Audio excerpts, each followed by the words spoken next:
This episode of Around the Oval is brought to you by Todd Pennington with Renovation Mortgage. Alex Gleitman here, back with another edition of Around the Oval presented by Todd Pennington with Renovation Mortgage on Buckeye Scoop. For today's episode, we bring in not only one of the top Ohio State commits in the class of 2022, but one of the top overall players in the class of 2022, wide receiver Caleb Burton from Del Valley, Texas. Caleb, thanks for joining the show today. No problem. Thank you for having me. Absolutely. First we're going to start off. I know that there was some winter weather, which we're used to up here in where I'm from in New Jersey and Ohio, but there was some winter weather down in Texas. And obviously the state's not as equipped to handle it as the North is. And, there's some pretty bad areas across the state of Texas. Just want to check in. How's everything going with you and your family? How was that experience? Everything was good. We didn't lose any power. Water was still good. I didn't really go out or do anything because, the roads were pretty messed up, but I try to enjoy it as much as I can. I try to go outside. I played around in the snow, had a couple snowball fights, just trying to get, used to it. I kind of like the cold too, so it didn't really bother me. Yeah, I was going to say, you're going to have plenty of that during your time in Columbus. And then, who knows if you get to make it to the next level, you can end up in Green Bay. So yeah, listen, I'm glad that all is well. Obviously not a joking matter. Some places without power, without water, no insulation in the houses, stuff like that. But glad to hear you guys are okay. And it seems like this week is much better than last week across the state. So that's good. Let's get into football a little bit. You just had your junior year. Obviously, it was a little bit of a different season with the way COVID impacted it. I know you guys were delayed down there a little bit and maybe even a shortened season. Tell us how your junior season went. Well, actually, I don't know if you know, but I tore my meniscus first game of my junior season. That's right. So it sucked. That was my first injury, really having to deal with. So, throughout the season, I just try to, help my teammates as much as I can, coach the wide receivers, just keep a positive attitude the whole time. Yeah, it's my bad. I forgot about that. How's your knee doing? It's doing really good. I'm back running routes, about 90%. I probably got one more week until I'm fully cleared. Yeah, and I know your dad's the coach down there, so you were pretty still tied in, and I know you're trying to be a leader for your teammates. How did the year go for the team? We struggled a little bit. The team was super young this year. So, coaching a whole bunch of young guys, we missed playoffs by 3 points, which is super unfortunate. But, we're in a pretty tough district, but, they fought. It was fun to watch. Yeah, and, you'll obviously have plenty to say about that next year, hopefully, knock on wood, fully healthy and being able to be an impact player for your team.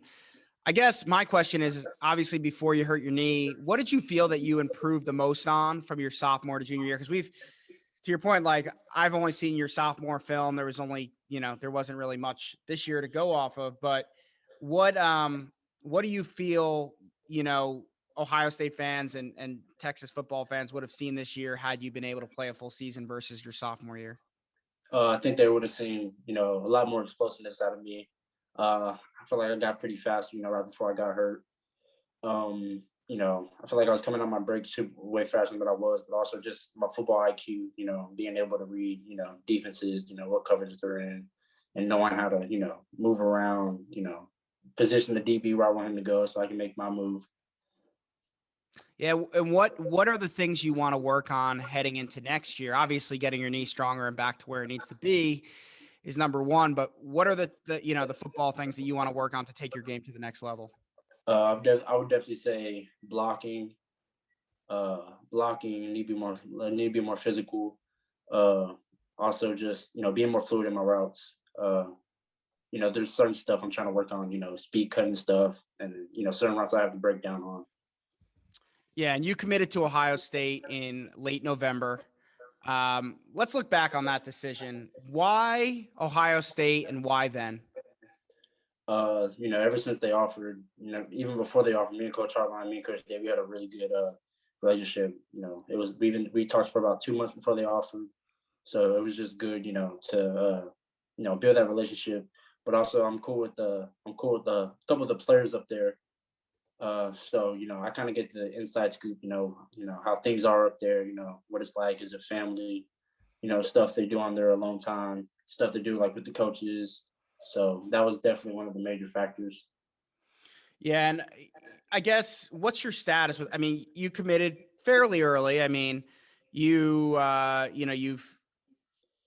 plenty of time before at least a full year before you had to sign and potentially enroll.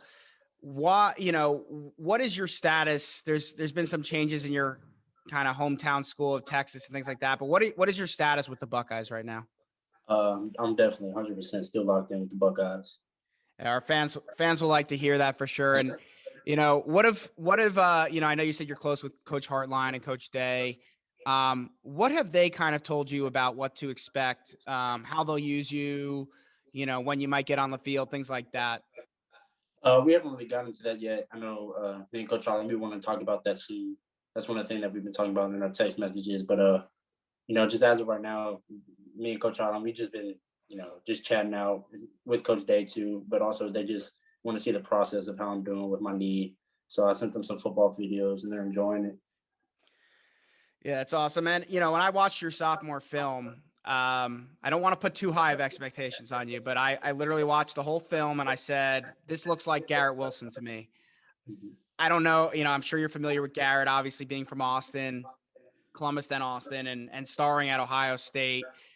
Look, I mean, you never know. No one thought Chris Olave was going to come back this year, but chances are pretty high that Garrett's going to, take off to the NFL if he has another year like he's been having at Ohio State. Hearing me say that, I mean, is that something, do you feel your game compares to him? Do you feel you could kind of slide into that position? He's a guy who's played outside. He plays inside a little bit at that age for Ohio State. Talk a little bit about that. I think that's, a whole bunch of people compare me to him. I definitely see it. I looked up to him when I was in middle school. I used to go, to the game, watch him play. He was definitely like a role model to me. We worked out one time.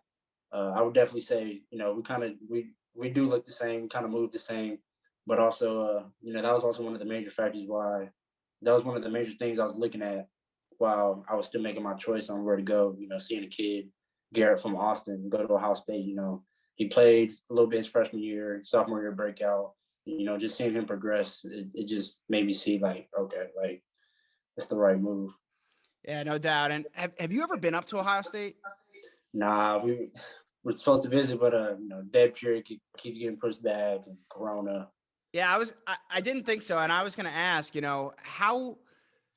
know your dad obviously is a great resource for you, having been a college player at Syracuse and being a coach. And I think just having someone like that who's really grounded in the process makes a decision like yours that much more solid. But, how hard was it to make a decision without seeing places? And was there any thought of like that being a concern or a hang up?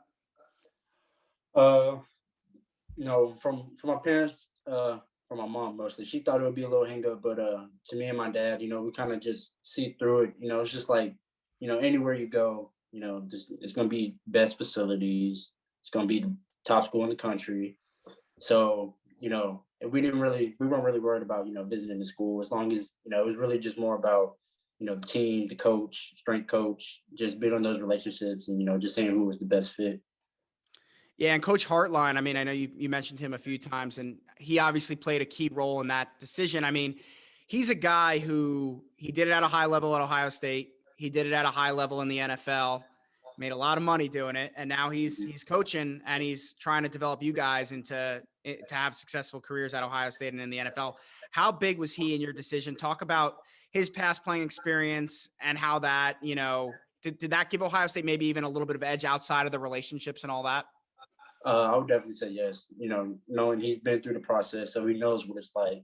So not only is he gonna be a coach, but he's also gonna be like a mentor. And I know he's gonna get on me when he needs to get on me. So that was definitely one of the things I looked at. Yeah. And last thing I want to ask you about specifically about Ohio State is they obviously have a loaded receiver room. I mean, Chris and probably Garrett are leaving after this year, but you got Julian Fleming, you got Jackson Smith-Njigba, another Texas kid. You got G. Scott from Washington. You got Emeka Egbuka signing this year.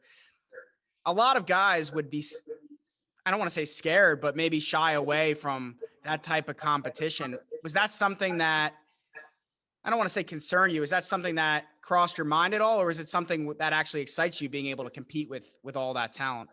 I would definitely say excites me.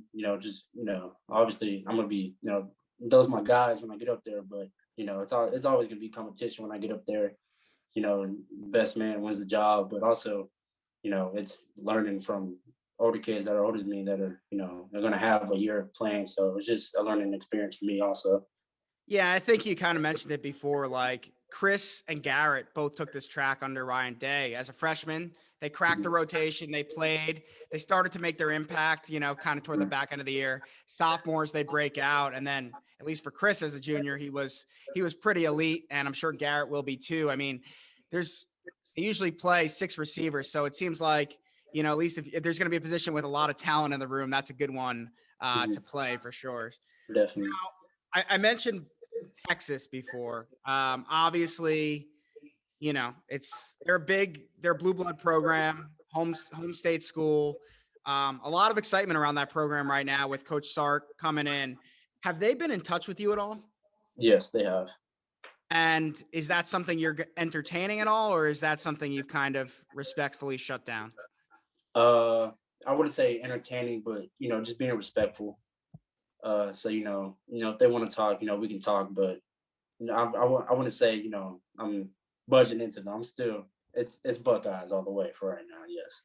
Yeah, no doubt. And I assume have any other schools been trying to recruit you since you committed to Ohio State? Plenty of schools. Yeah, but you're, as you said, you're pretty set on Ohio State. I'm set. And as we talked about before, I tell everyone you're planning on enrolling early. Yes. So you're going to get up into Columbus in January. I know you're taking all the coursework necessary to make sure you graduate early. What went into that decision to get up there as soon as you can? At first I didn't, freshman year, I didn't even know what that was until I actually saw Garrett do it. And I asked my dad, I was like, why do kids do that? Get on campus early, you get a extra semester of learning, but also you're going to have a better chance, probably playing the next season, knowing you're going to be there earlier, you can see the playbook earlier, work out with the team, spring football, stuff like that. Yeah, and I think it will definitely help. As you mentioned, you kind of get a leg up on the classwork, get adjusted, get acclimated to that college life. So when the season comes around, it's a little bit easier. But yeah, I mean, if you're a guy with the talent like yourself and you want to crack that rotation early, I think that's definitely the best move. Another guy who I know is planning on getting up there early is not a teammate of yours now. He will be a teammate of yours, but he is from Texas. Is Quinn Ewers, and that, not that you guys were a package deal. I mean, your commitments kind of happened a couple weeks within each other, and I'm sure you guys spoke a little bit, and we had started to hear the rumblings before things happened that they could end up doing like a little Texas 2-step with the two of you. So tell us a little bit about the opportunity to play with Quinn. I mean, obviously you got CJ Stroud and Kyle McCord, great quarterbacks there already, but and Jack Miller also, but the chance to come in with a quarterback of that magnitude, I know you guys are pretty close. So talk about that. Yeah, that's my guy. I'm super excited, to get on campus with him. We talk, we FaceTime, at least like 2-3 times a week. So we're pretty close. I went to one of his games my freshman year. I didn't know who he was at the time, and he was he's a baller. But yeah, we're cool. I'm ready to hang out with him, go hunting. Nice. And, I'm going to put you on the spot a little. I don't want you to speak for him, but a lot of Ohio State fans were really worried that he could end up going back to Texas. I mean, I know they just got Malik Murphy, which to me speaks volumes on where they felt they stood with Quinn.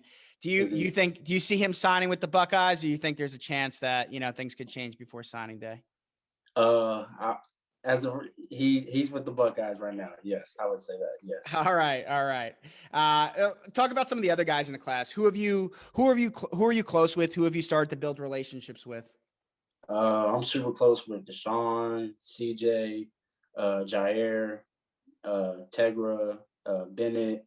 Really, all of them. We have a group chat. We text in it every day, so we'll all hop on a group FaceTime to say what's up. So we're all pretty cool with each other.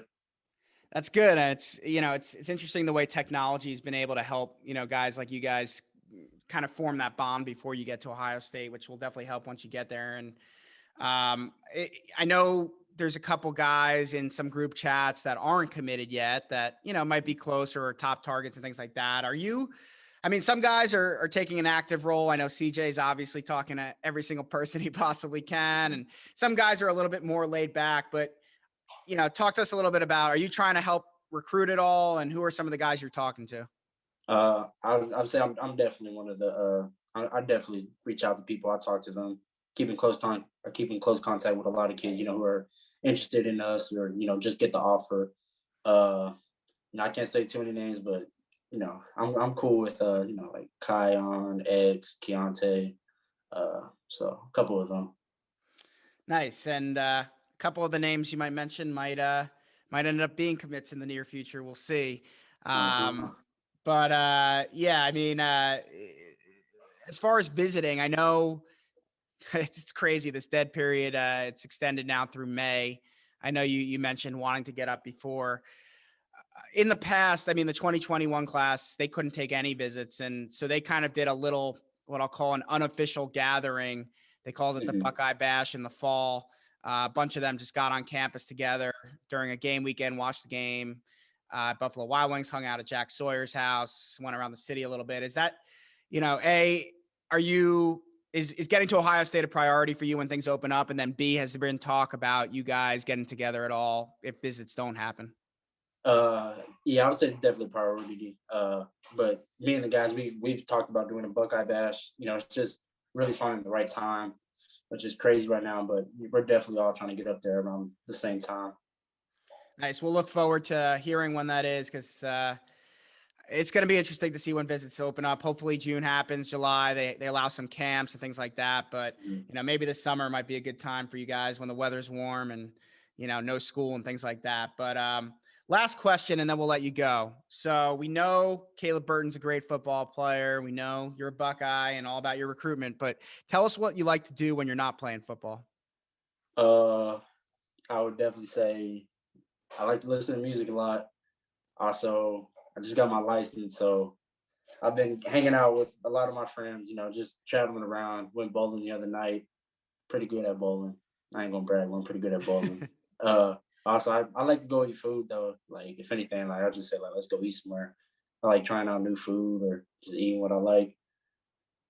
All right, cool, man. Sounds like a regular kid to us, and we'll tell everyone in the Del Valley area to keep an eye out for you cruising around town now. But congrats on that. Glad to hear your knee is healing pretty well. I'm glad to hear you're all in on the Buckeyes and appreciate you joining the show. No problem. Thank you. This episode of Around the Oval was brought to you by Todd Pennington with Renovation Mortgage. If you've been thinking about refinancing or buying a house, check out our sponsor, Todd Pennington with Renovation Mortgage. They offer low rates for refinancing and home purchase loans, including first-time home buyer programs, down payment assistance, and cash-out home equity loans.